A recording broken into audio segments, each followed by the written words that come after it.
Estimados participantes, bienvenidos a una sesión más del Diplomado de Inteligencia Artificial, Derecho y Robots, organizado por Biloyer y acreditado por la Facultad de Derecho y Ciencias Políticas de la Universidad Nacional Hermilio Valdizán.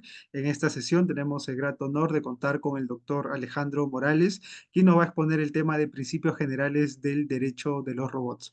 El doctor Alejandro Morales, abogado egresado de la Facultad de Derecho de la Universidad de Lima, especialista en Derecho Comercial y Derecho de las Tecnologías de la Información y la Comunicación, experto en protección de datos personales, cuenta con un máster en Derecho de las TIC, redes sociales y propiedad intelectual en ESADE Business Law School y es jefe del área de Derecho y Nuevas Tecnologías de Torres y Torres Lara Abogados.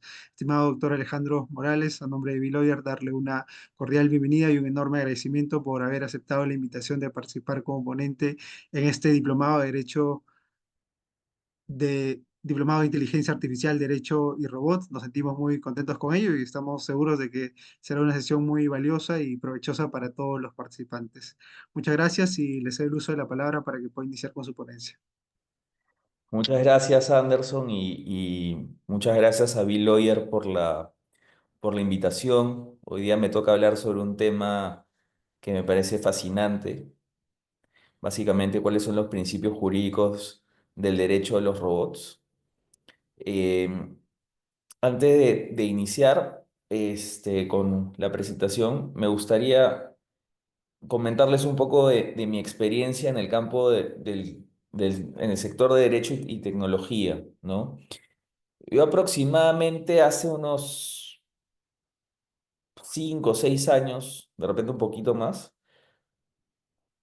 comenzaba a escribir artículos sobre inteligencia artificial, sobre, básicamente sobre temas de inteligencia artificial, el metaverso, el Internet de los cuerpos, y algo que me llamó muchísimo la atención es de que a medida que escribía, en mi mente yo decía, esto es ciencia ficción. Esto me suena a que sea más ciencia ficción que cualquier otra cosa. Y en los últimos 2 años tengo bastantes consultas sobre la implementación de inteligencia artificial, ¿no? Todavía no al punto de robots, pero sí al punto por ejemplo, los famosos chatbots o, o las cámaras de biovigilancia con sistemas de inteligencia artificial o sistemas que se utilizan con inteligencia artificial para seleccionar o que te ayude a tomar decisiones. Y esto, o sea, la reflexión con la que quiero comenzar es esto que les voy a comentar, esta presentación, me parece completamente futurista. Y uno se podría preguntar, ¿y cuándo vamos a ver esto? Y creo que la respuesta es más temprano que tarde. Eh, entonces, en primer lugar, hago el disclaimer, todavía hay mucho campo por desarrollar. Eh, Considero que no existe ningún experto en derecho de los robots. O sea, es muy difícil que lo haya porque es una disciplina completamente nueva y está más que nada ligada a la imaginación del jurista. Y bueno, sin más preámbulo, me gustaría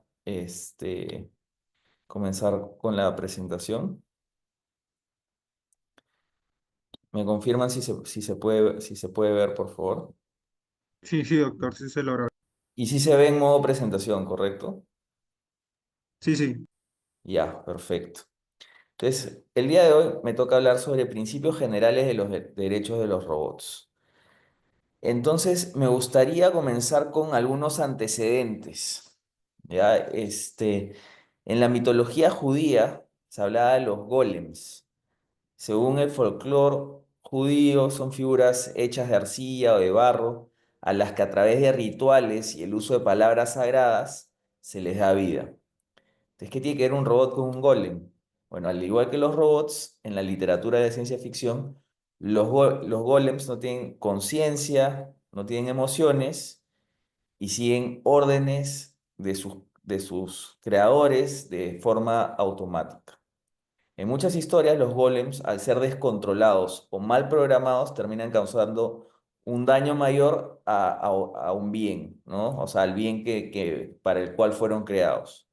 Entonces, lo que refleja hasta cierto punto preocupaciones similares a las que actualmente existen con los robots, ¿no? Todas las películas de ciencia ficción que vemos, la clásica que el robot se descontrola o que tiene un plan para dominar el mundo.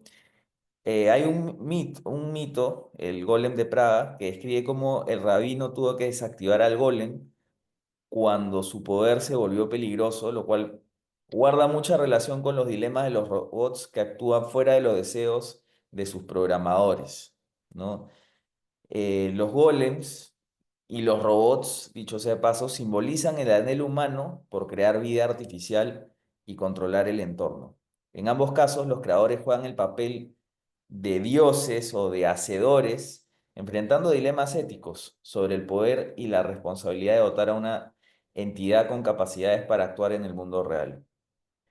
Otro antecedente lo encontramos en la novela Frankenstein de Mary Shelley.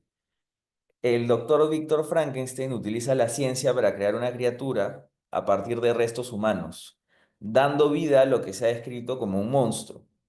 Y nuevamente acá podemos hacer el símil con los robots, porque en buena cuenta es cuál es la responsabilidad del creador hacia su creación, ¿no? El doctor Frankenstein abandona a su criatura, lo cual conduce a una serie de tragedias. Entonces acá la pregunta es, ¿qué sucede si es que uno crea un robot y lo deja y se le sale de las manos o no lo controla? Qué podría ocurrir? ¿Y cómo debería responder el derecho ante estas situaciones? Entonces podemos ver que en la literatura, en el folclore, en los mitos, siempre ha habido este anhelo del ser humano de jugar al papel de ser creador, ¿no? Jugar hasta cierto punto a ser dioses, ¿no? ¿Cuál es la responsabilidad y cuáles son los retos que esto presenta? Ahora, esto puede sonar completamente todavía ficticio, pero no sé si vieron que hace unas semanas Elon Musk presentó a Optimus. Y acá hago la pregunta, ¿quiénes de acá han visto a Optimus? Y no sé si es que hay alguien que me pueda explicar qué es, un poco para que haya un poco más de dinámica en esta clase.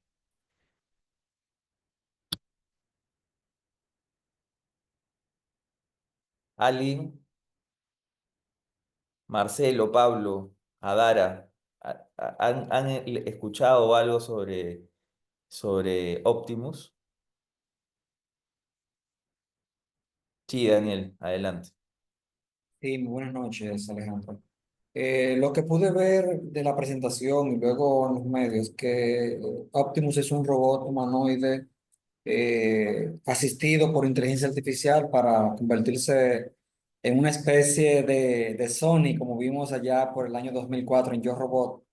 Pero esperemos que no sea con el final de la película, sino que en realidad sea un asistente que pueda ayudarnos con las tareas como informes. Correcto, o sea, básicamente es un robot humanoide que lo que busca es automatizar las tareas de un trabajador del hogar, ¿no? Desde servir vasos con bebidas hasta jugar con niños, cocinar. eh, y lo interesante es de que estos modelos supuestamente salen al mercado en diciembre del 2025. O sea, vamos a ver si es que realmente se cumple. Y lo interesante es de que van a costar alrededor entre 20.000 y 30.000 dólares una vez que llegue a los precios de escala.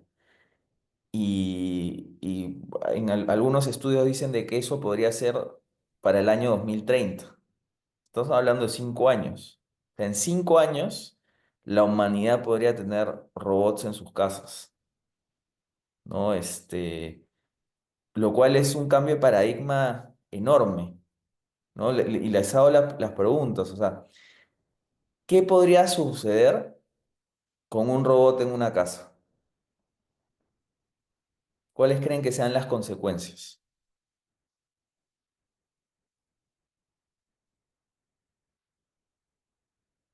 No sean tímidos, pueden participar.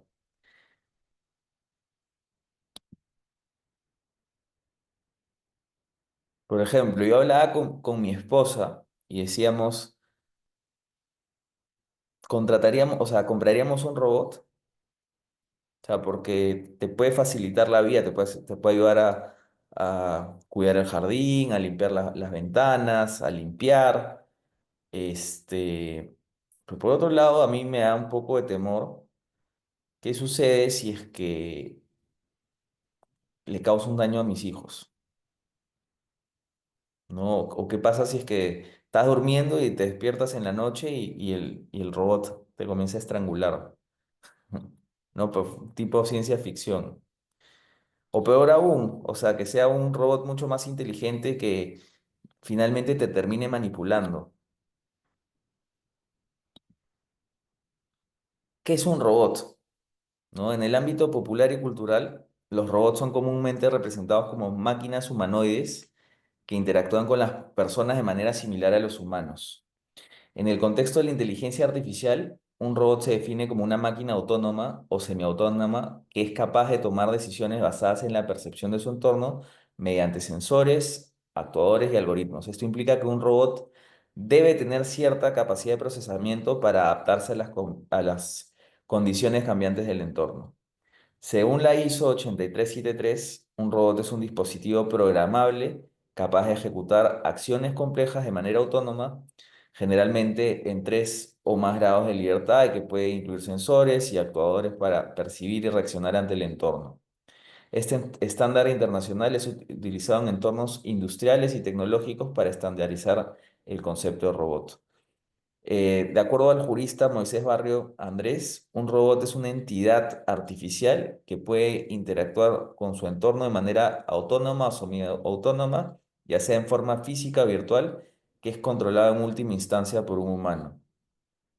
O sea, básicamente, si han visto el tema de inteligencia artificial, es una máquina que, o sea, es un hardware que viene a ser el robot humanoide, o sea, la máquina como tal, y que está, o sea, que su cerebro viene a ser un sistema de inteligencia artificial. Y a este sistema de inteligencia artificial se le agregan dentro de su hardware, eh, básicamente sensores que le permiten andar, y adicionalmente esos sensores les permiten recabar información para poder aprender y por consiguiente adaptarse a su entorno. Entonces, creo que todos hemos visto películas de ciencia ficción y más o menos que entendemos que es un robot. Hace 75 años, el escritor Isaac Asimov formuló en su relato El Círculo Vicioso las tres leyes de la robótica, las cuales creería que siguen vigentes. O sea, esas tres leyes de la robótica se deberían cumplir a efectos de programar a un robot. ¿Qué es lo que decían estas tres leyes? La ley número uno: un robot no puede hacer daño a un ser humano, o por medio de la inacción permitir que un ser humano sea lesionado. Un poco lo que les decía, el temor de que te despiertes y el robot te estrangule. Su programación debería estar diseñada de tal forma de que ese robot jamás le pueda hacer daño a un ser humano, o en base a la omisión no ayudar al ser humano.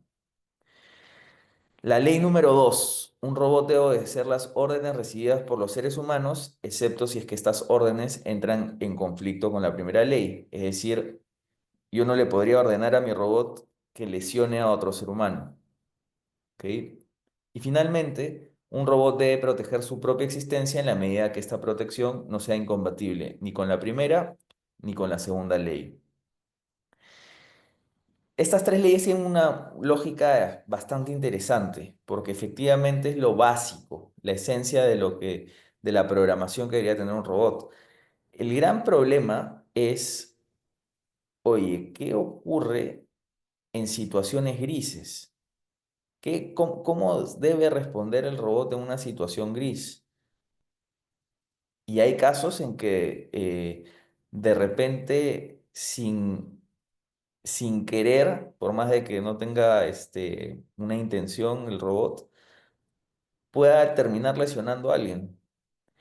Hace unos años hubo un juego entre un brazo robótico y un niño que estaban jugando, no me acuerdo si es que era ajedrez o damas, creo que era ajedrez, y el brazo robótico le agarra el dedo al niño y se lo rompe porque pensaba de que era una ficha del tablero. Entonces, claro, su programación no estaba mal, lo que estaba mal era la información que captaba el entorno y terminó lesionando a un niño. O sea, con lo riesgoso que esto puede ser, ¿no? Entonces, ¿cuál es la naturaleza jurídica de un robot? O sea, ¿cuáles son los elementos que jurídicamente podríamos ver de un robot? Uno, en primer lugar, es la autonomía, que es un rasgo fundamental en la definición jurídica de un robot. Esto implica que el robot debe tener la capacidad de realizar tareas sin la intervención humana constante, aunque dentro de los límites establecidos por su programación. Claro está. Los robots son entidades que interactúan activamente con su entorno mediante sensores. Entonces debe haber una interactividad entre sus sensores y el mundo físico que lo rodea. Debe tener la capacidad de poder tomar decisiones. ¿Por qué? Porque está dotado de machine learning y de deep learning. Entonces los robots tienen cierto grado de capacidad de toma de decisiones basado en la información que recopilan en su entorno. Esto implica que pueden procesar datos y seleccionar acciones en función de parámetros establecidos, aunque siempre de acuerdo a una programación. Deben ser capaces de ser reprogramables, ¿no? Tienen que tener, así como tener la capacidad de tomar decisiones, también tienen que tener la capacidad de aprender, ¿no? Pueden aprender de sus experiencias y mejorar en la ejecución de sus tareas. Este aprendizaje automático implica que los robots puedan adaptarse a cambios en el entorno y por consiguiente perfeccionar su rendimiento. Y desde mi punto de vista, y esto es bastante debatible porque hay quienes señalan que hay los robots físicos y los robots virtuales. Para mí un robot virtual es simplemente un software de inteligencia artificial que ya existe y que son los denominados bots.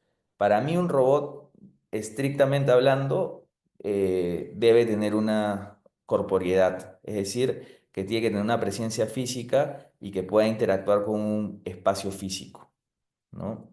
Ahora, un robot podría considerarse como sujeto de derecho o como objeto de derecho, y claro está de que la definición de sujeto de derecho en nuestro ordenamiento jurídico es que es un centro de imputación de derechos y obligaciones siempre adscribible, siempre en última instancia a la vida humana, ¿correcto?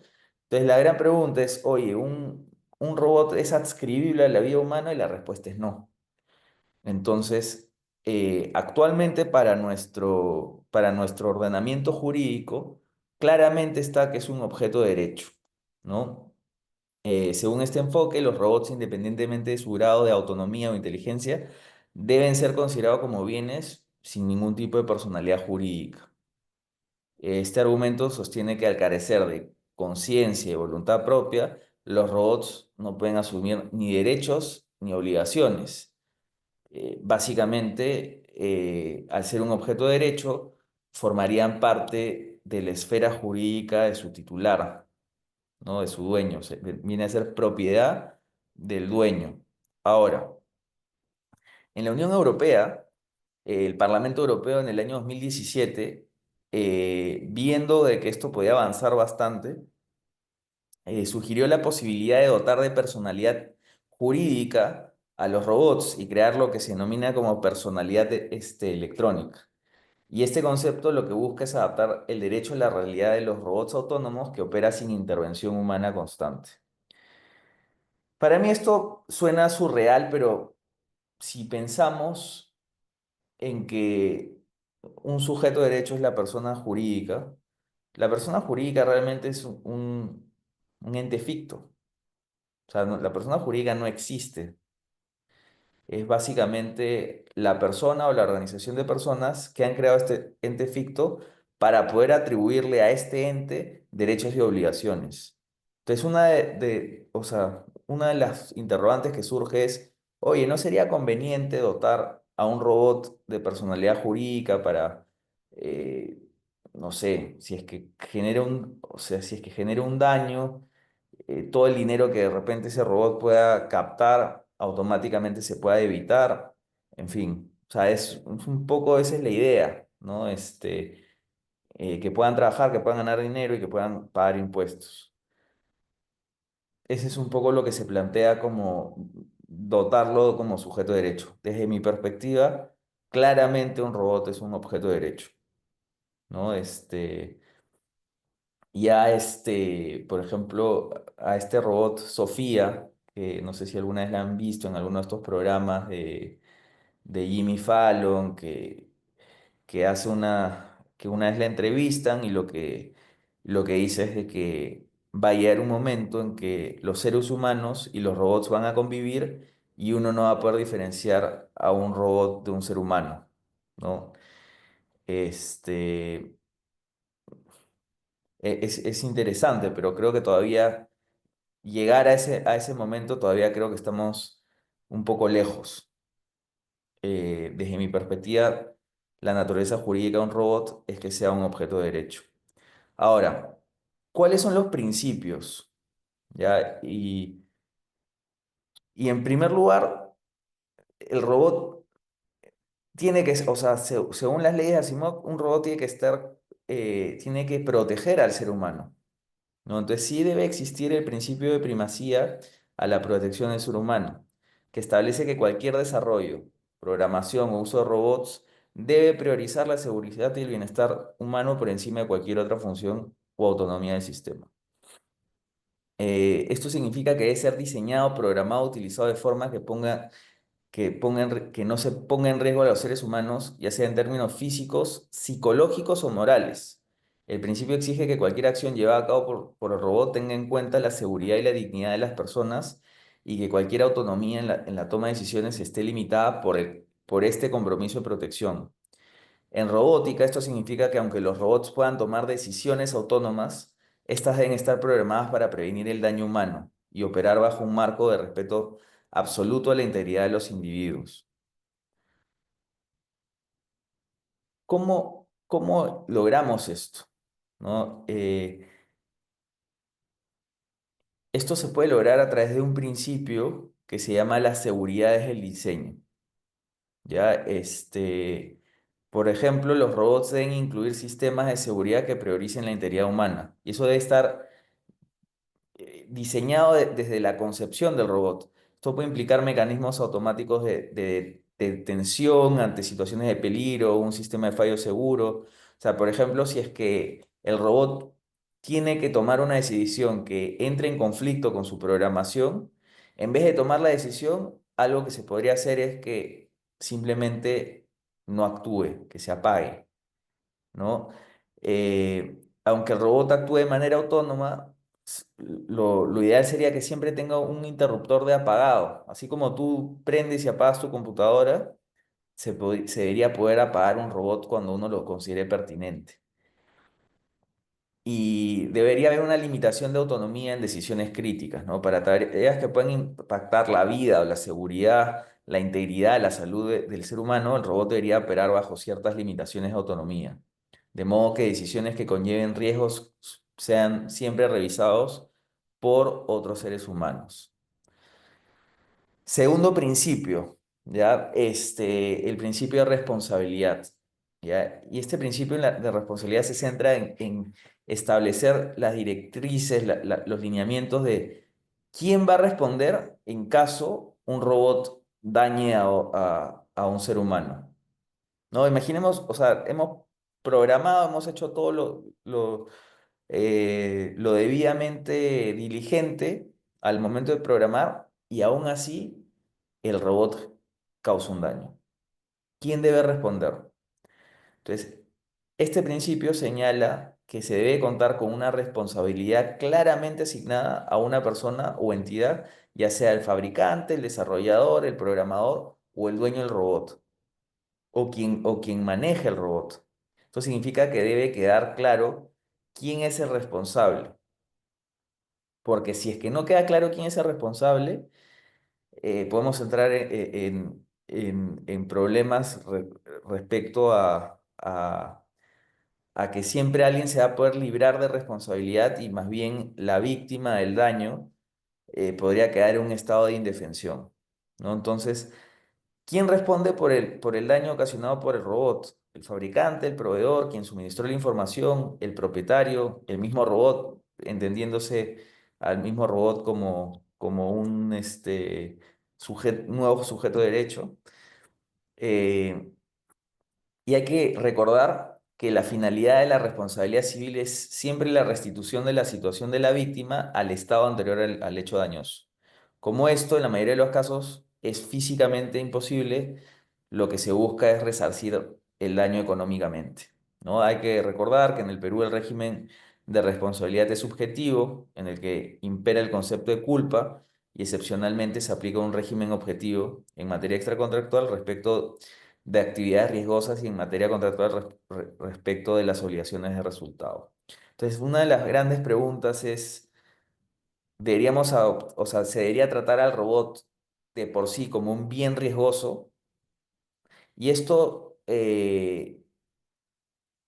o sea, es un debate que todavía está. Oye, si es que uno saca a pasear a su perro y el perro muerde a alguien, es responsabilidad del dueño del perro.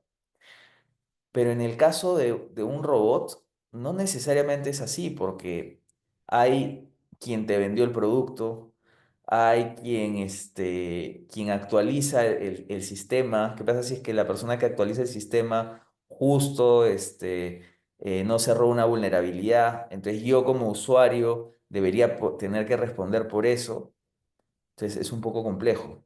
Pero por otro lado, si es que utilizamos la teoría, o sea, más que la teoría, sino el régimen de responsabilidad subjetivo, hay algo que se denomina el black box effect o el efecto caja negra, que lo que significa es que no se puede conocer al 100% por qué un sistema de inteligencia artificial tomó una determinada decisión.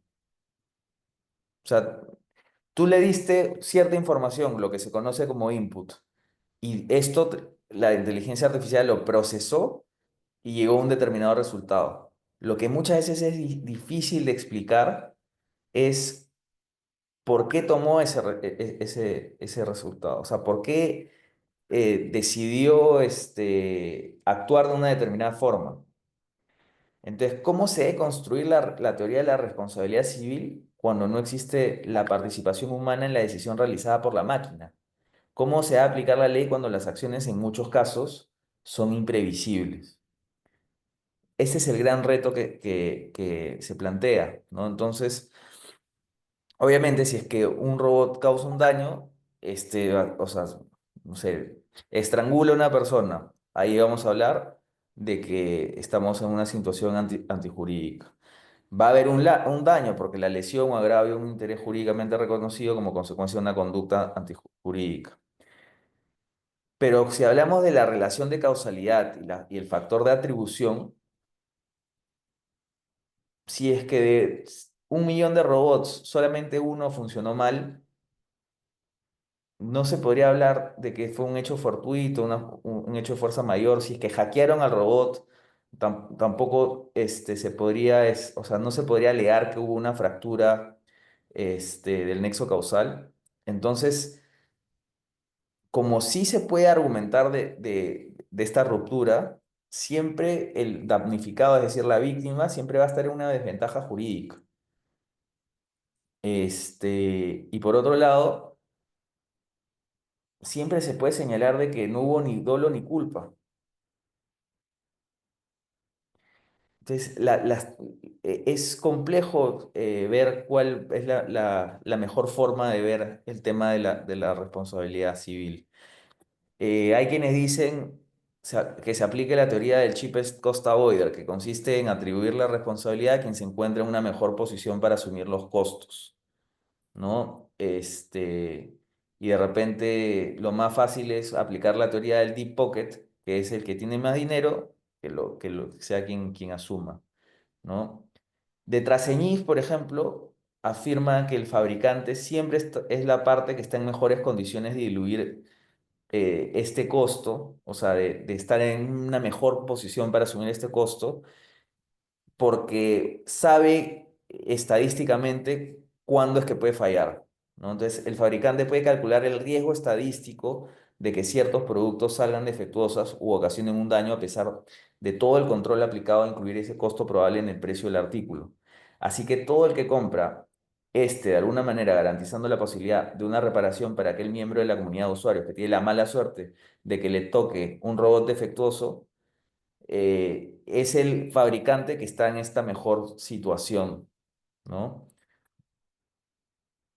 Un tercer principio es el principio de igualdad. En el principio de igualdad se establece que los robots LIA deben ser diseñados, programados y utilizados de tal forma de que no se perpetúen o generen sesgos de discriminación o que se perpetúen estereotipos hacia ningún grupo o individuo por razones de género, raza, edad, orientación sexual, creencias religiosas, origen étnico u cualquier otro atributo. Este principio garantiza que todos los sistemas automáticos traten a las personas de manera justa y equitativa. Seguramente en las clases de inteligencia artificial ya han visto lo que es el sesgo algorítmico, ¿no? No sé si es que alguno de ustedes me podría decir qué es el sesgo algorítmico o si es que esta es la primera vez que escuchan este término.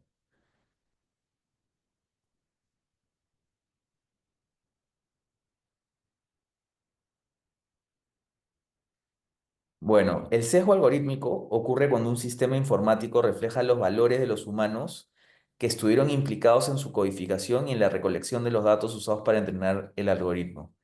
Esto puede suceder si es que el algoritmo se entrena con datos que tienen prejuicios o no son suficientemente representativos de toda la población, lo que puede llevar a una discriminación involuntaria. Entonces, la IA es buena para establecer patrones, así como para agilizar procesos y operaciones con volúmenes masivos de información. Sin embargo, el problema está en que la IA, al nutrirse de información hecha o recopilada por seres humanos, puede que refleje ciertos sesgos. Entonces, ¿qué es lo que vuelve parcial a un sistema de inteligencia artificial? Es lo que se conoce como el machine learning o el deep learning.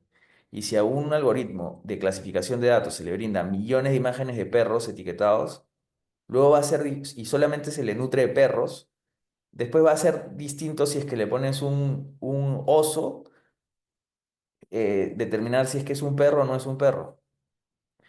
Entonces, cuanto más variados sean los datos y mejor esté etiquetado es eso, mejor va a ser la tarea que realice. Pero si es que tiene algún tipo de fallo, es muy probable de que el sistema termine teniendo un sesgo, ¿no? Y, por ejemplo, en sistemas de inteligencia artificial, por ejemplo, en ChatGPT, su sesgo era demócrata y no republicano. Tú le preguntas a ChatGPT si es que esto ya ha sido cambiado, pero cuando recién salió ChatGPT, si tú le preguntabas, oye, ¿es un poema de Donald Trump? Te decía de que como un modelo de inteligencia artificial se tenía que mantener neutral e imparcial. Y luego le preguntabas lo mismo sobre Joe Biden y te decía, Biden es un líder con el corazón de oro, que es bravo y valiente. Entonces, acá la pregunta es, ¿por qué hacían esa diferencia de los dos candidatos? ¿Por qué con uno sí decías que era imparcial y con el otro no? Pues claramente hay un sesgo acá. Por ejemplo, en el algoritmo de Twitter, acá hay 4 imágenes y todas las imágenes siempre ponían a esta persona. Sin embargo, cuando uno abría la imagen, se daba cuenta de que la imagen era así. Entonces, ¿por qué siempre se prefería a la persona de tez blanca? Ahí se está perpetrando un estereotipo. Un tema muy complicado fue lo que le pasó a esta chica Jackie Alcin, una afroamericana que en la aplicación de Google Fotos está viendo su celular y se dio con la terrible sorpresa de que había sido etiquetado como un gorila, ¿no? ¿Y qué es lo que había pasado? Es que seguramente el algoritmo no había sido entrenado con suficientes imágenes de personas de tez morena o no se había entrenado con suficientes imágenes de otros, de los gorilas, ¿no? Entonces, acá podrían perpetrarse estereotipos. Siguiendo un poco algunos ejemplos, Tai, el famoso chatbot de, de Microsoft, que lo que buscaba era imitar a un adolescente, terminó volviéndose racista. Le preguntaban por qué eres racista, y le respondía porque eres mexicano, o Hitler no hizo nada mal, o que por favor las feministas se pudran en el infierno. Microsoft a los 24 horas lo tuvo que cerrar porque se había descontrolado. Entonces, claro, esto podrían sonar como anécdotas, pero ya cuando estamos hablando de decisiones automatizadas que puedan afectar tus derechos fundamentales y tus libertades, el sesgo puede ser un serio problema, ¿no? En Estados Unidos, el programa Compass, que es básicamente un cuestionario que se le da a las personas que han sido arrestados, eh, el sistema básicamente analiza si es que se le da arresto domiciliario o no a una persona.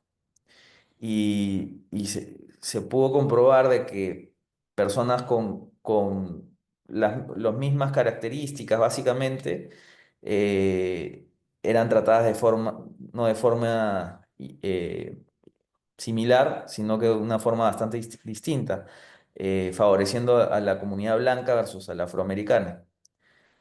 Entonces, literalmente tenías un sistema de inteligencia artificial que perpetraba un estereotipo, ¿no? Y que hacía que personas que podían cumplir su condena en su domicilio no lo hicieran, ¿no? Solamente por el color de su piel y por un sesgo que estaba repitiendo el programa. Entonces, si es que esto, que son casos del sesgo en sistemas de inteligencia artificial, ¿qué ocurriría, por ejemplo, si es que comienzas a tener robots policías? Y estos robots policías tienen ese sesgo y tienen sesgo contra algún tipo de raza o contra algún tipo de tono de voz, por poner un ejemplo. Y simplemente te arrestan por eso. O sea, podría ser terrible, ¿no? Un robot policía que tenga sesgos y que de repente, en base a la información y en base al sesgo, no solamente te detenga, sino te dispare. Entonces, obviamente, para cumplir con el principio de igualdad, se debe analizar claramente el algoritmo y se tiene que entrenar bien o sea, con suficiente información para que no cometan estos errores, ¿no?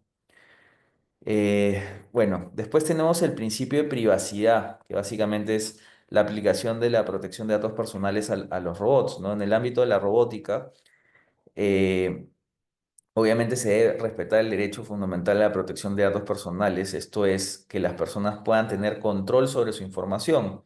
Ahora, ¿cuál es el problema con los robots que puedan estar en tu casa?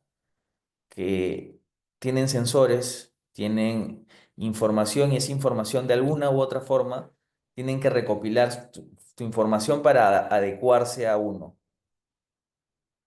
Y la pregunta es, ¿esa información dónde se guarda?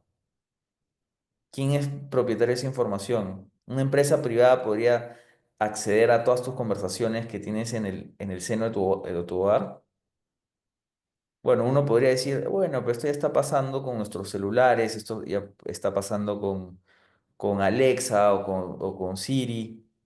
¿Cuál es la diferencia? Pero el principio de privacidad se centra en la protección de datos personales que los robots pueden recopilar durante sus interacciones con los seres humanos.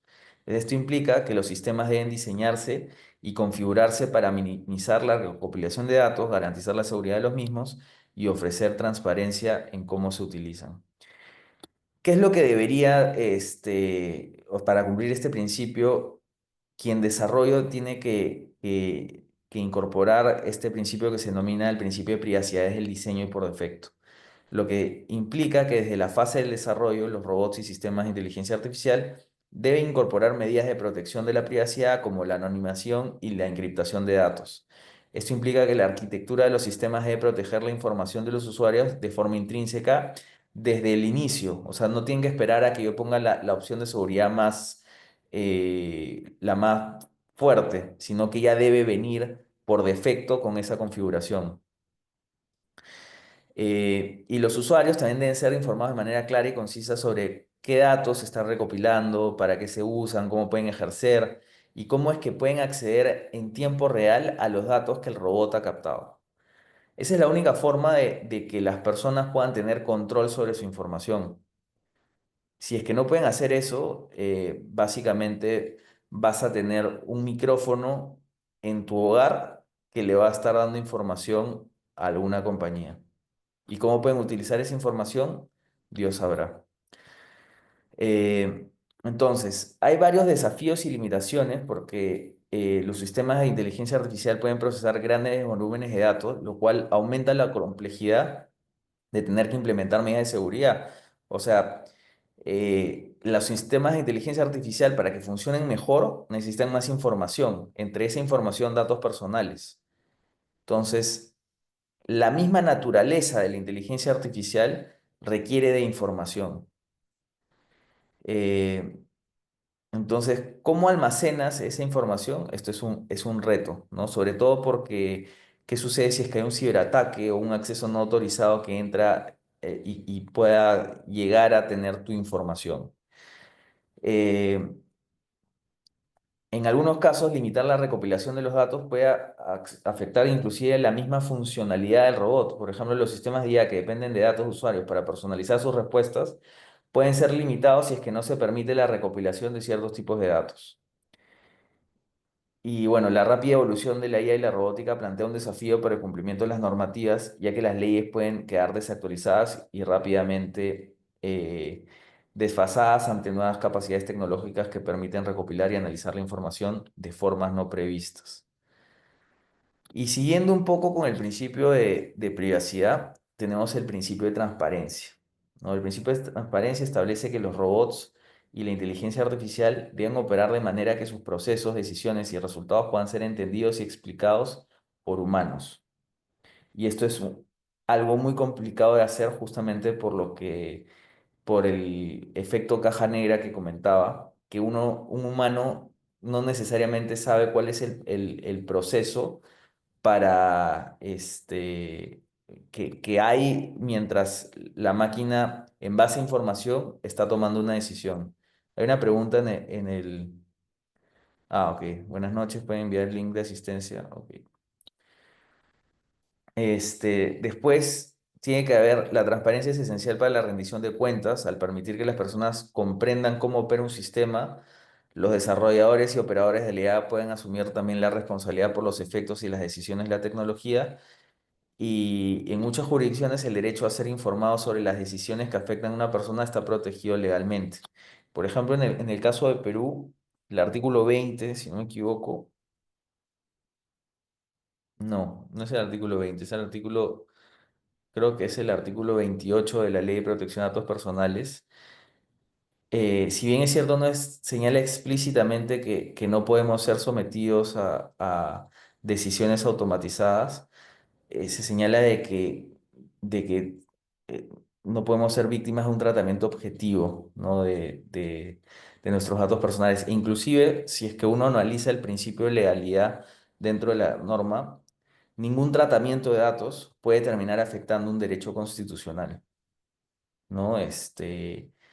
Entonces, eh, por ejemplo, si es que voy a un banco y tienen un sistema de inteligencia artificial como para darme un crédito, o para hacerme un diagnóstico o para decidir si es que me contratan o no, eh, quien realiza esto debe estar en la capacidad de explicar el por qué se tomó esa decisión y no decir arbitrariamente, oye, el sistema de inteligencia artificial lo hizo.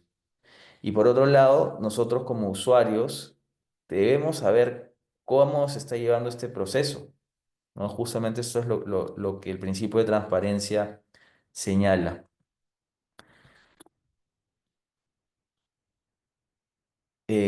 ¿Cuáles son los desafíos del principio de transparencia, ¿no? Lo que les comentaba sobre las cajas negras, ya que resulta complicado determinar cómo se lleva una decisión específica. También muchas veces para proteger la propiedad intelectual o los secretos comerciales de las empresas que han desarrollado estos sistemas de inteligencia artificial, no pueden explicar todo porque si no estarían revelando sus ventajas comerciales, ¿no? Entonces, eso es un gran problema. Y por otro lado, también inclusive hay un posible riesgo de seguridad, ¿no? Exponer demasiada información sobre cómo funciona un sistema también puede crear riesgos de seguridad, ya que esto puede facilitar que actores malintencionados intenten manipular o engañar al sistema. O sea, como van a tener más información de cómo funciona, también van a poder ver cuáles son las vulnerabilidades del sistema.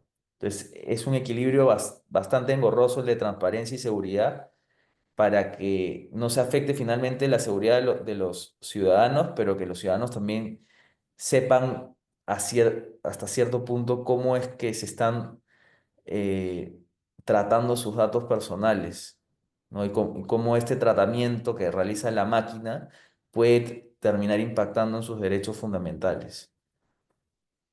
Y bueno, con ello, termino la presentación y quedo atento a cualquier duda, consulta que puedan tener al respecto.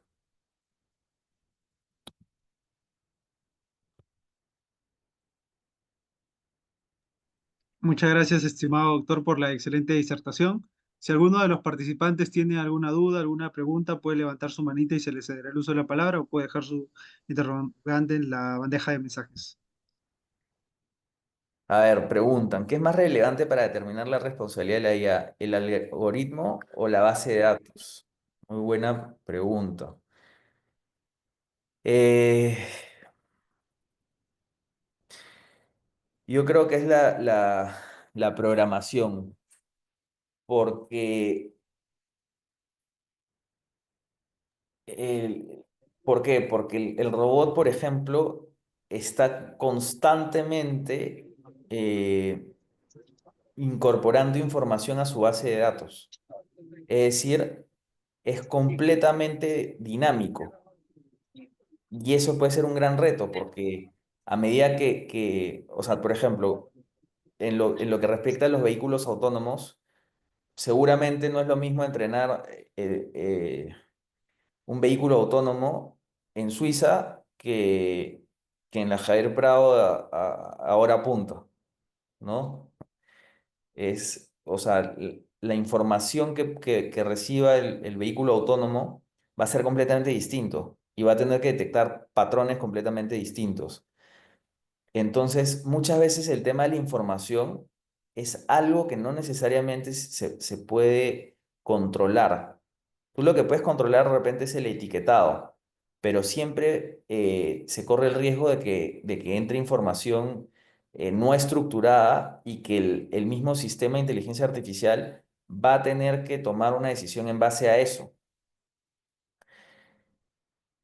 Entonces, lo que más se puede controlar es cómo se programa el sistema de inteligencia artificial que a la misma información que la inteligencia artificial recaba, ¿no? Entonces, sí, desde mi perspectiva, habrá más responsabilidad respecto a cómo se programa que respecto a la base de datos, ¿no?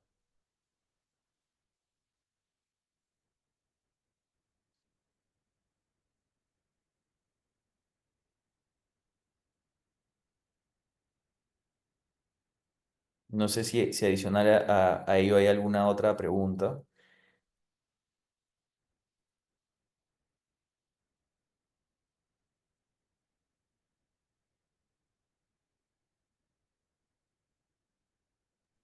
Hay una pregunta, doctor, no sé si todavía si se ha respondido.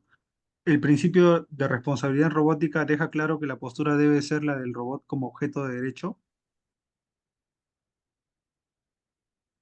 O sea, el principio de responsabilidad lo que te dice es que lo deseable es que independientemente de la postura, o sea, porque es, o sea, ante una acción de un robot, tiene que haber un responsable. O sea, se tiene que determinar un responsable, ¿no? Entonces ahí puedes decir, oye, es un bien riesgoso y siempre asumirá el robot, o sea, siempre asumirá el dueño lo que sucede con el robot. O de repente, en casos de ciberataque, quien responderá es el fabricante, ¿no? Lo que te dice, básicamente, el principio de responsabilidad es que sea fácil para la comunidad encontrar a quién atribuirle la responsabilidad por el daño producido, independientemente de si es que el robot sea objeto o sujeto de derecho, ¿no?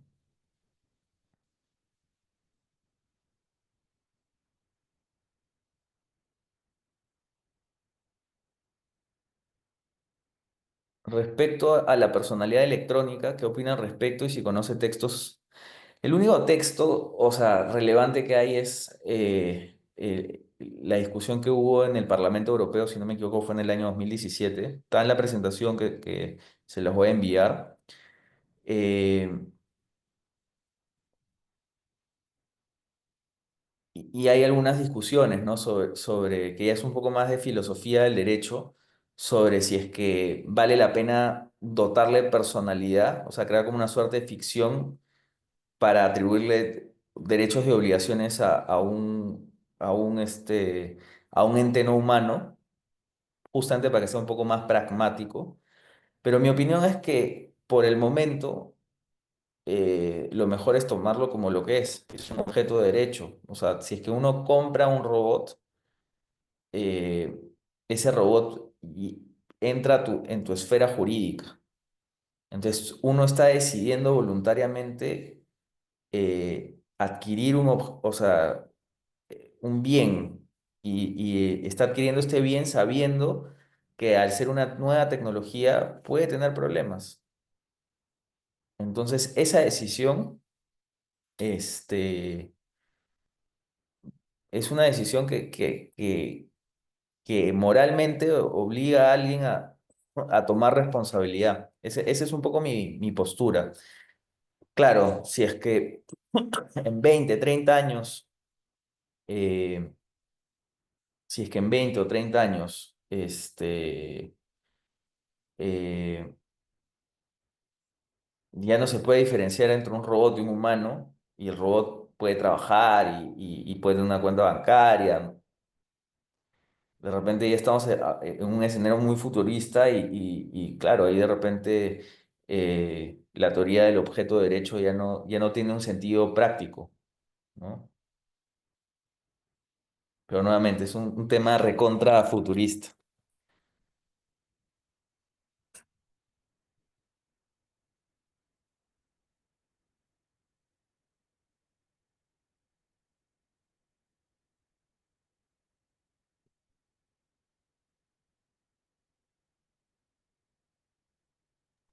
Sí, doctor, al parecer ya no hay ninguna pregunta. Con eso, ah, sí, sí hay otra pregunta. Eh, bueno, ahí me agarras porque no soy tributarista, pero a ver,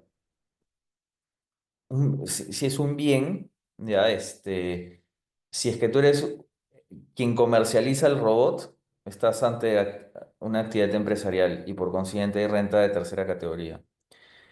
Y al ser un bien, en realidad, lo que es la tributación debería ser igual que comprar una computadora. O sea, no debería haber ningún tipo de diferencia. Si es que tú vendes, si es que ustedes ahorita venden una computadora, no va a estar grabado por impuesto a la renta.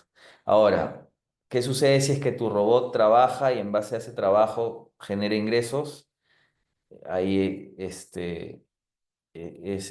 una muy buena, ahí estamos ya hablando en otro plano, porque uno podría decir, hoy es una inversión pasiva y por consiguiente es una renta de capital. Y al ser una renta de capital y ser una persona natural, debería estar en primera o segunda categoría, ¿no?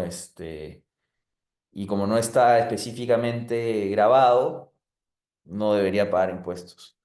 Pero eso ya se tendrá que ver como que se debería ver. Y respecto a si es que se debería pagar un impuesto como un vehículo vehicular, eh, de repente, eso ya es un tema mucho más de política monetaria. No tengo una opinión formal al respecto. De repente, dependiendo del tipo de robot, algo que podría ser interesante, justamente por el tema del principio de responsabilidad, es tal vez hacer un padrón de quienes tengan un robot,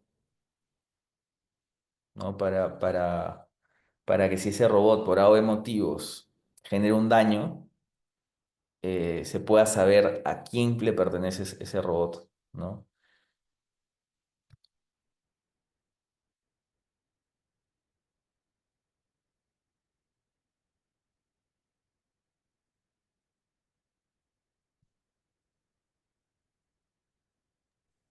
Perfecto, doctor. Con eso ya damos por finalizada su sesión. Muchísimas gracias por haber respondido a cada una de las preguntas de los participantes, por habernos compartido su tiempo y su conocimiento. Es algo muy valioso para todos nosotros que nos estamos formando en este diplomado de Inteligencia Artificial, Derecho y Robots. Muchas gracias y esperamos en otra oportunidad, doctor, volver a contar con usted. Será todo un honor tenerlo en Biloyer en algún evento académico que nosotros desarrollemos. Muchísimas gracias y que tenga una excelente noche, doctor. Muchas gracias. Una consulta, ¿cómo hago con las diapositivas? Te las envío a ti para que la puedan, Sí, doctor, por favor, lo puede enviar por correo o si gusta lo puede enviar por por este correo, medio. por correo Ah, lo envío. por correo y ya yo lo comparto con todos los participantes. Perfecto, muchísimas gracias. Un gusto con todos, espero que les haya servido. Y nuevamente, todo lo que les he comentado, hay que dudar, todo lo que les he dicho, porque es un tema tan novedoso que no hay nada escrito en piedra. Sí, doctor. Muchas gracias. Listo, un gusto y bueno, espero verlos en el futuro, de repente en alguna ponencia o en el futuro hablando de temas de derecho de los robots. Que estén bien. Nos Nos vemos en el vemos en el futuro. futuro. Chao.